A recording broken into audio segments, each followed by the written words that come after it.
Hello! Welcome to the Mindbuffs Podcast. I am your host, Matt Demwasak, and today I am sitting across the room from co-host Linz Piper. Now, for those of you that have listened to the first two episodes, you know that we spend our conversations looking at coach-athlete relationship, and specifically, Linz has had an opportunity to kind of share a lot of her story from her college experience, and she's going to kind of report back on what our first two episodes have been like, kind of what the reception has been like, and to kind of help us transition into what the next topic is that we're going to be focusing on in this conversation. So Linz, fire away. Hi, everyone. So the feedback has been mostly positive and a lot of people feeling heard, a lot of athletes feeling heard, which is so nice. Only a few more on the negative side, which leads to our point of the feedback that's more negative is what perpetuates that culture of silence that we were talking about, because obviously nobody likes to have negative feedback. And then you start to question, maybe I shouldn't have said this or that. But the amount of positive feedback and the amount of athletes saying that they were heard really makes it all worthwhile. Yeah, even from my own clients, the amount of people that have told me that, you know, they felt like they weren't crazy anymore, that, you know, they look back on their career and are like, was that okay? Was that not okay? I remember feeling sad. I remember feeling angry. I remember feeling alone, but no one else said that they felt that way. So maybe I'm making this up in my head. And I know that was also, you know, something that you had to process. You'd be like, is this story important? Did that happen? Like, is this something that could help people? But the overwhelming response that we've gotten from most people when listening to these conversations has been one of complete validation of their experiences in that relationship. Because, and I know I've said this before, other than parent-child relationship, there is no relationship that is more impactful, whether that be positive or negative, than the coach-athlete relationship. And that's why, you know, we're devoting so much time looking at that relationship, because whether it is your, you know, music teacher or your basketball coach, like that mentor-mentee, that coach relationship is incredibly profound on the development of the athlete or the performer psyche. So yeah, maybe why don't you go into a little bit of detail about what impact and intention is, because that's really where we want to take this conversation going forward, because we know not all coaches intentionally are causing negative emotions and stress to their athletes, but it happens quite a lot. So why is that? So why don't you kind of go into the definition? Yeah. So intent is like the coach's initial purpose or motivation behind their actions. And like Matt said, it is not purposefully malicious. Like most coaches are trying to be positive and they're trying to motivate their athletes, improve their performance, like increase teamwork, all of those sorts of things.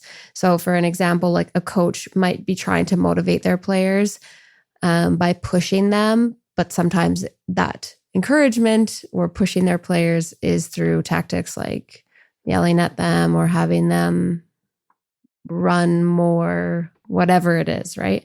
Whereas impact is the actual effect or the outcome on the athletes.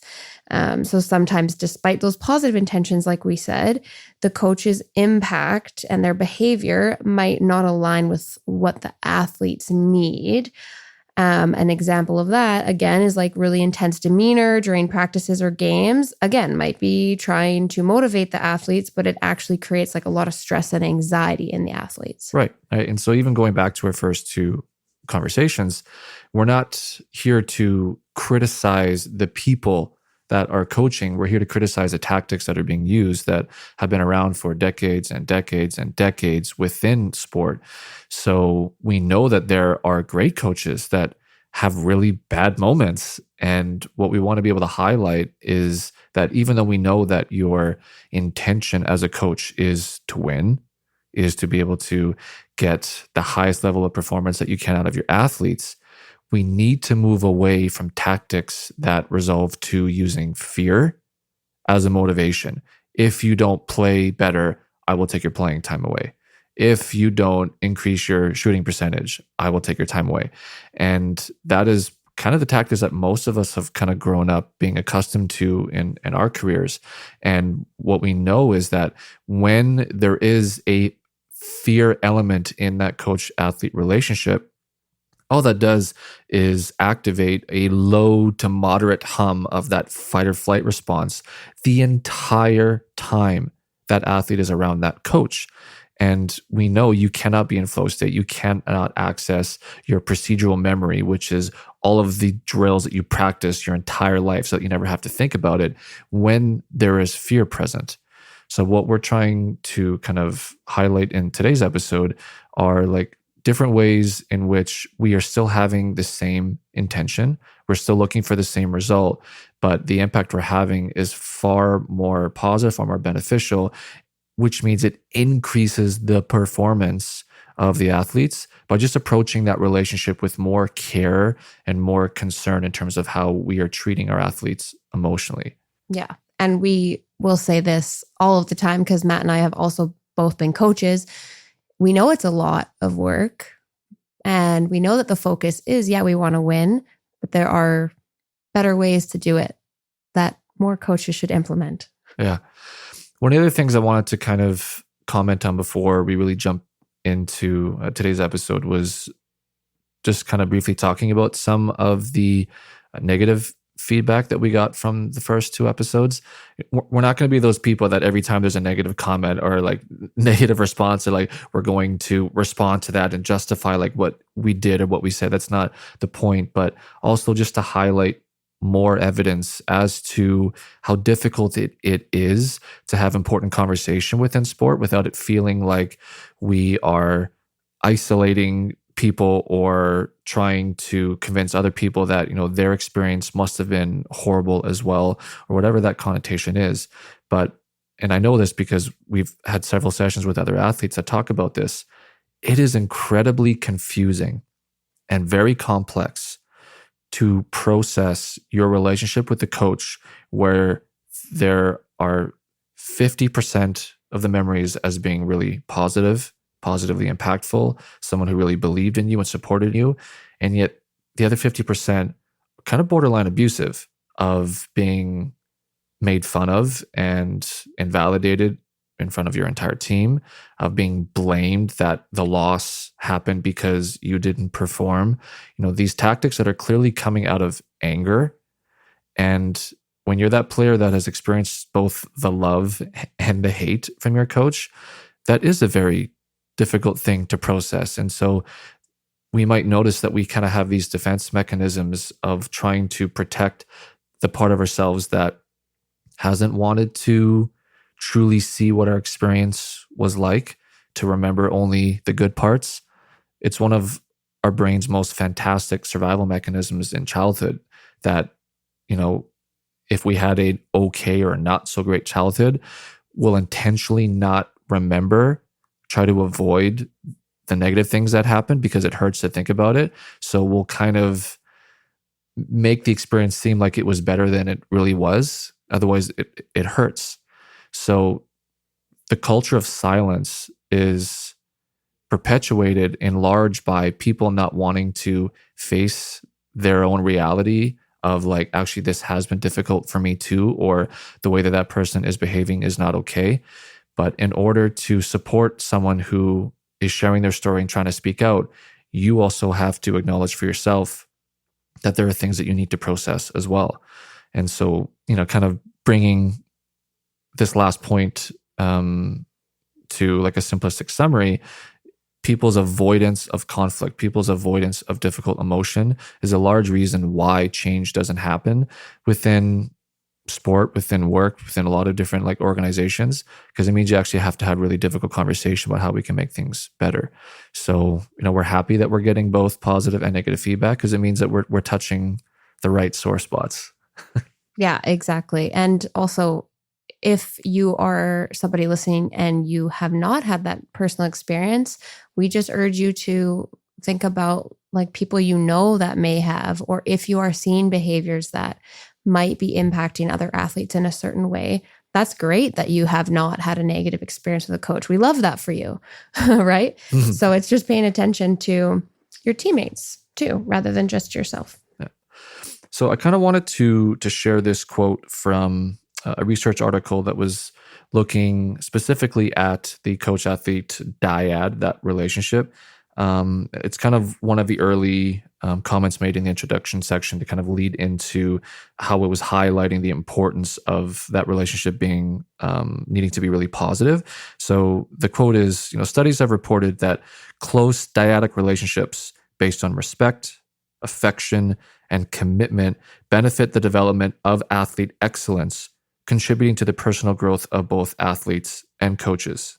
In contrast, naturally, dyads characterized by distance and absence of commitment imply interpersonal conflicts, exhaustion, dissatisfaction, and a lack of interest inside and outside the sport context.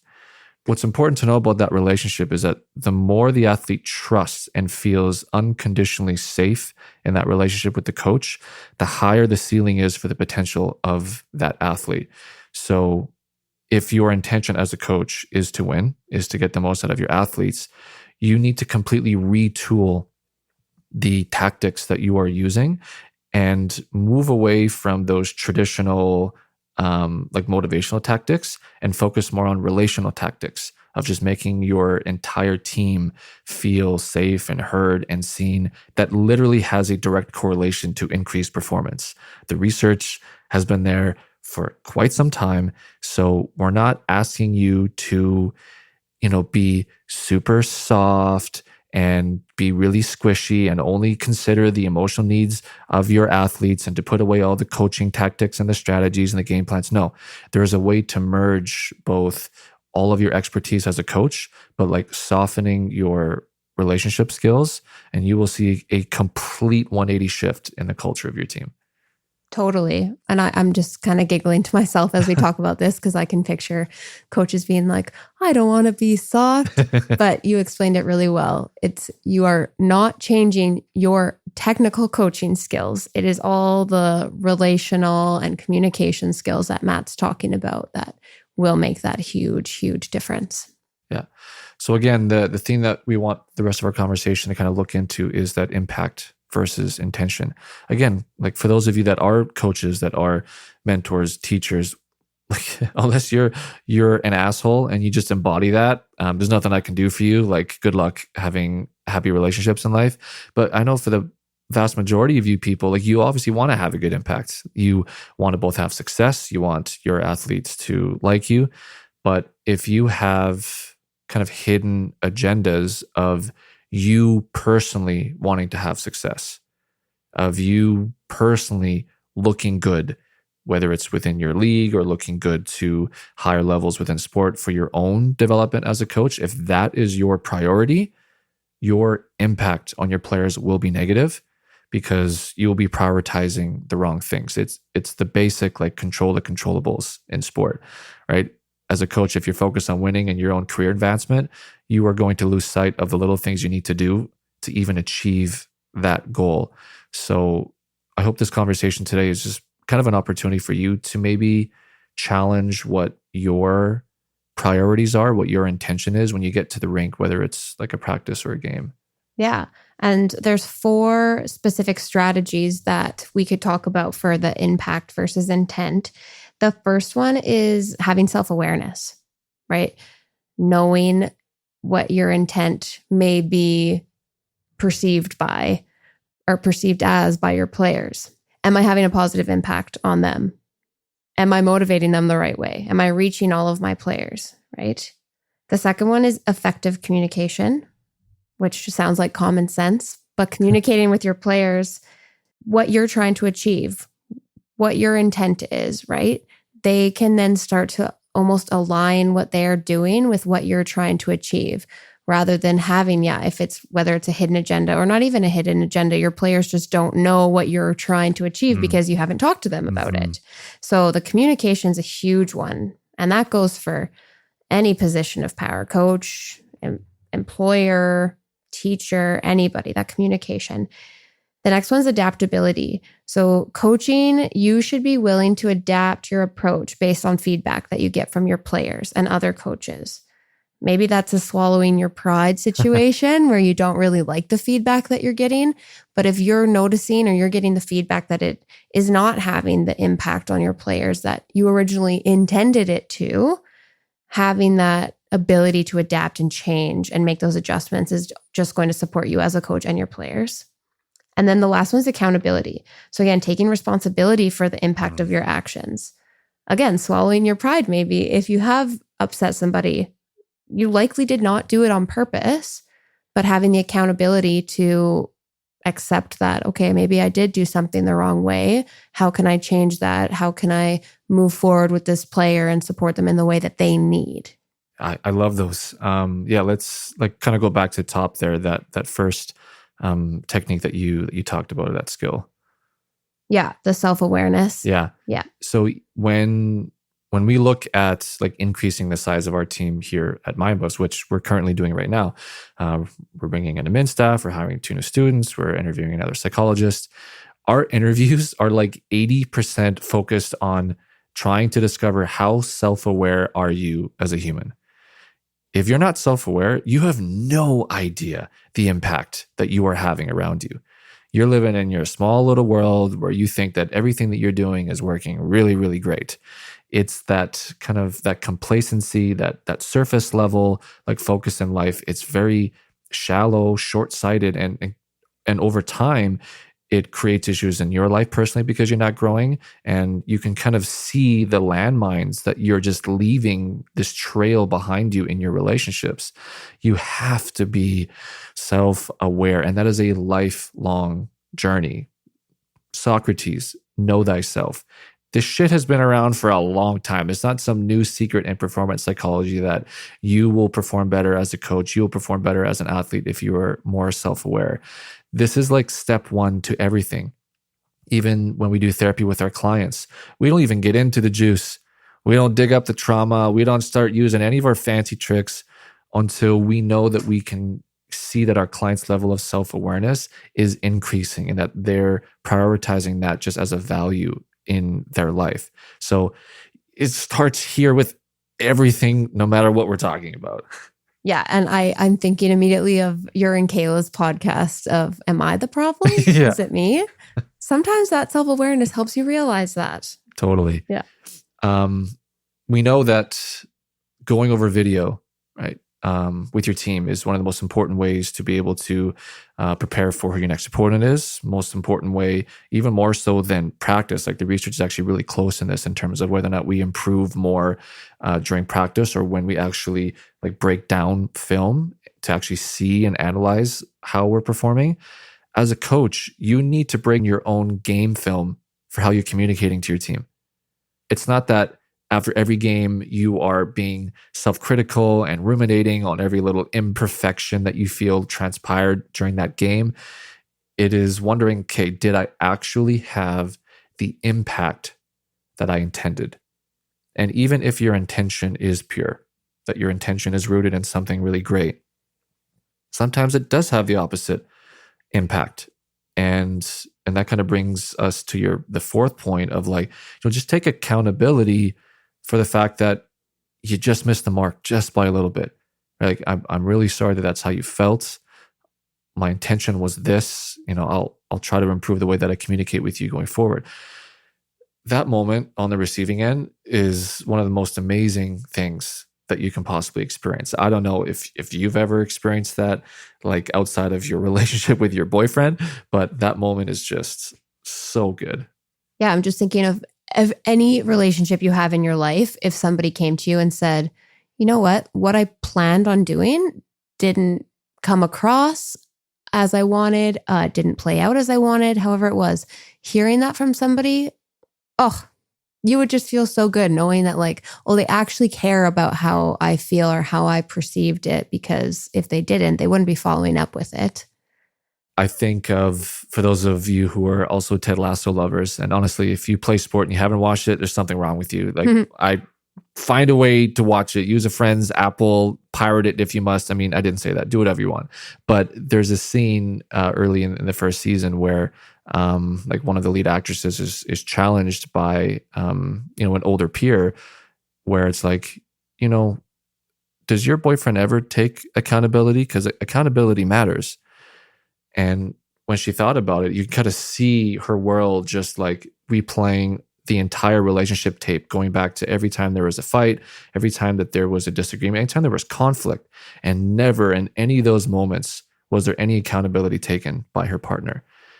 It makes you go crazy if you stay in these relationships and there's never accountability, because our brain will then begin to naturally assume, I must be the problem. Mm-hmm. I must be the drama. Oh, it must be me. Otherwise they would have like taken accountability for this conflict. So it can make your team slowly go crazy over the course of the year when you make mistakes and you never take accountability for it. Yeah, that's a really good point. Which also ties to the strategy of effective communication. That is just, well, sounds like common sense, but taking accountability also requires you to have that communication with yourself and with your players or whoever it is to, again, communicate like, look, that's not what I meant to do. What can I change for you to make it better? Maybe they don't have any ideas, so you reflect on your own. Be more self-aware, communicate with yourself. How can I change something so that it's perceived better, or I can be more impactful than I originally thought I was? Here's a simple exercise that you can do as a coach. I'll give an example that'll be more universal, just in relationships in general. But when you are driving to your next game as a coach or even as an athlete, I want you to notice the last couple thoughts that cross your mind across that ticker tape right before you get out of the car and step into the arena. What are those thoughts? Are the thoughts about, oh man, like if you win tonight, like we're going to be first place. It's really tight. We got a couple more games before playoffs. Is your thought about, man, like we're only going to win if I can get our bench players or like our third line to really like throw up some offense tonight?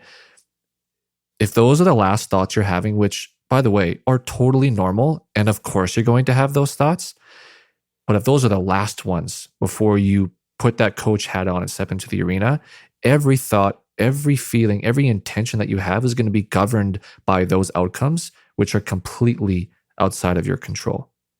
In the same way, when you get home after work, you've had a big day, maybe it was physically demanding, maybe it was mentally, emotionally demanding. The last few thoughts that you have when you get out of your car to go in the home, is it, oh, I can't wait to turn the TV on.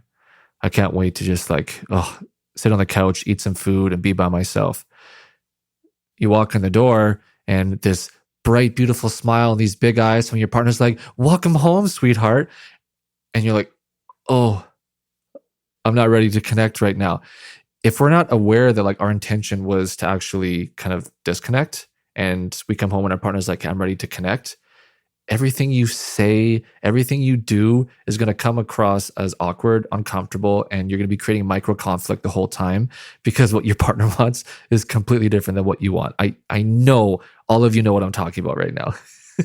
I'm even laughing at that. Yeah, it's so true. And again, it's back to that. You're not intentionally trying to be rude. You just were coming home like, I can talk about my day yesterday. I had grade 5 saying the most horrendous things yesterday. Oh my goodness. So by the end of the day, I was just like, I just don't want to hear any more voices. I just want to relax. Right. And so communication, you tell your partner that, or whoever it is. You avoid those little conflicts, all of those little fights that would pile up, because they're just those little micro ones, like Matt said. Doesn't have to be a big explosion, but talking about, look, I just need 20 minutes to decompress before we have a conversation. Yes, that's talking about your partner, but it could be with your parents after a game, instead of getting into the car with them after and knowing that maybe the conversation is not going to be so good, understanding that I need a little bit of time after a game and then we can have a conversation.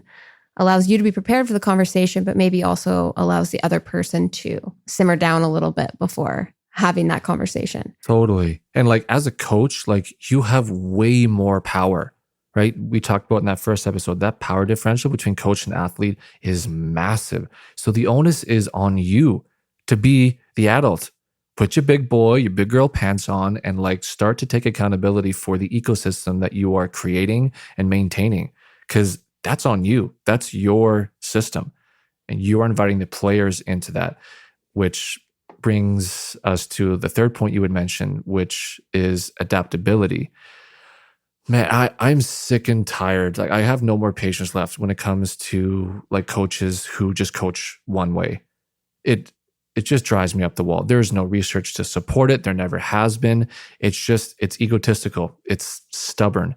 It's that avoidance of doing something that's different or hard because it feels uncomfortable. We have to completely change the way that we communicate, the way that we organize the season, the way that we plan things based on the personalities on our team. If you don't do that, you will unintentionally, or if you've been doing this for years, it's intentionally, let's be real, you will isolate and alienate several people on your team that do not fit your singular coaching philosophy. You have to adapt. Yeah, 100%. And it's a lot of work to understand all of your players in that sense. And you might be thinking, well, I have the players that can like receive yelling or whatever it is. And they do get motivated by it. I have friends who they can handle that. Like they can handle getting screamed at to be motivated, but not every player can do that. And yeah, maybe there's the mindset of, well, then they're just not mentally tough and they can't play. That's not it. Every personality, whether or not you're an athlete, every personality needs different things.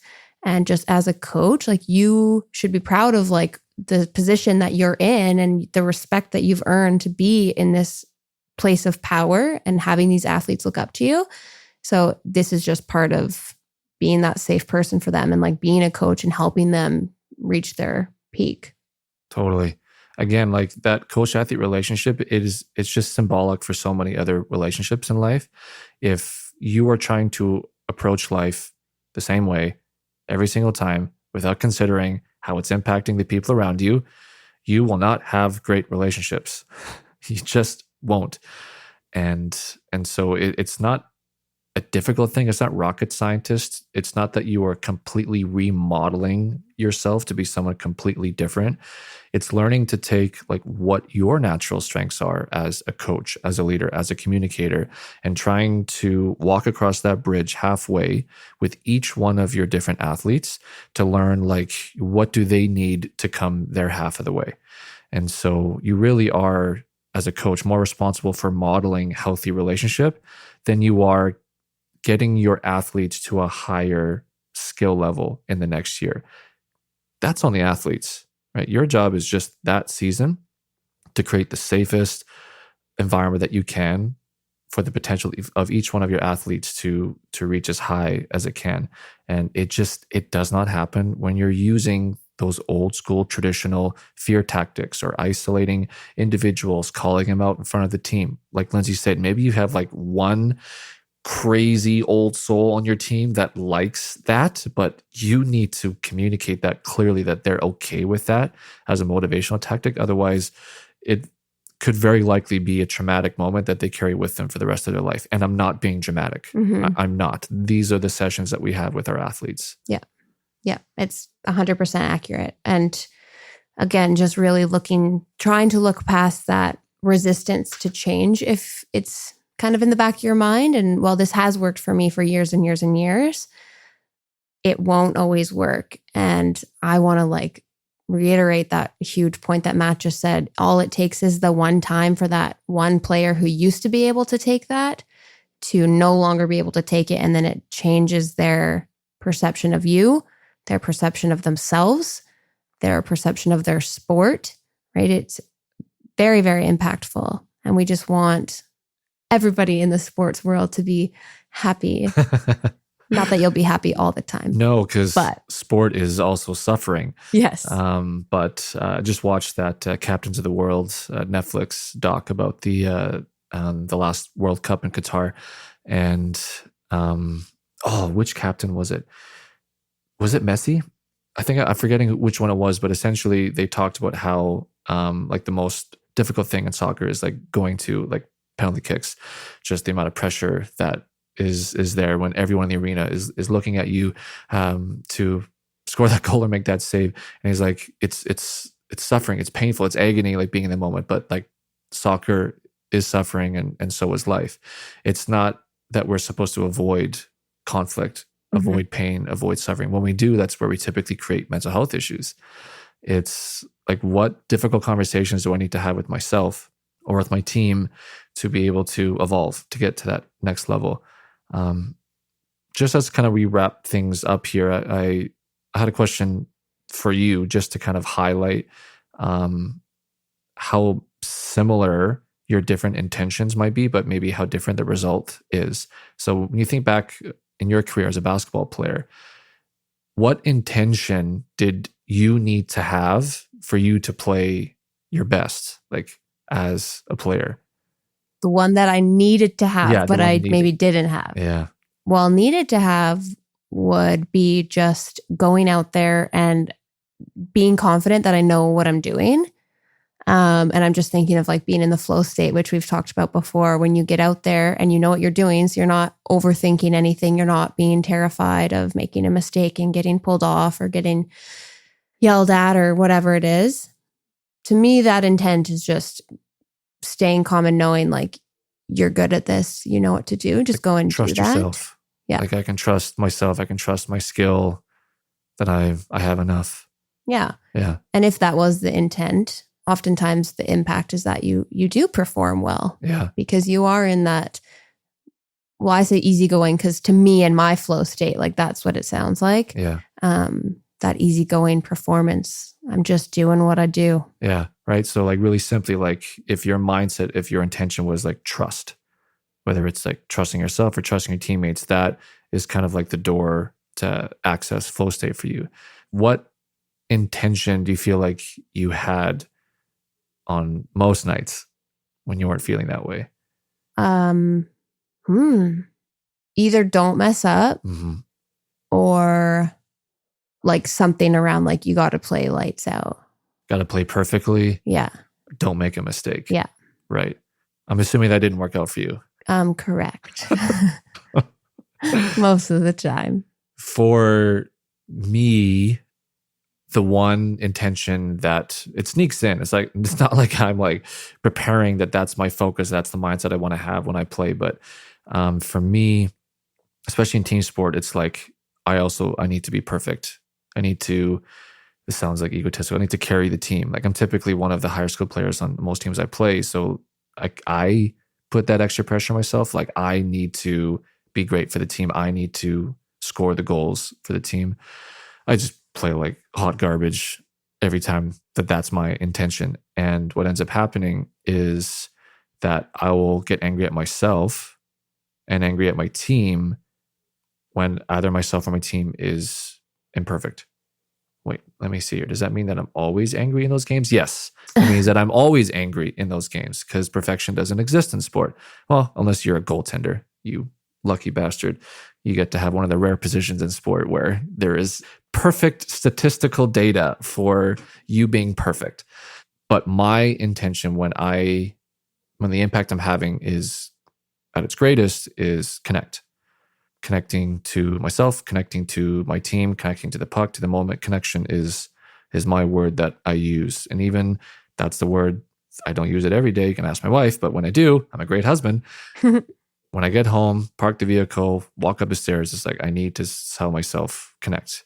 If I don't, then all these other intentions that are built around kind of self-protection, resting, being alone, not being there for other people, I'm tired, kind of step in. So it's everywhere we go. We have secret agendas, secret intentions, and then we have the ones that we want to try to embody more and prioritize. And if we can do that, then there'll just be this positive cascade of improved relationships like all around us. And so impact versus intention. Take it everywhere you go. But remember that even in our first 2 episodes, this is the point that we're trying to highlight. We can always do a better job of having a better impact on the people around us. So again, Linz, thank you so much for sharing today.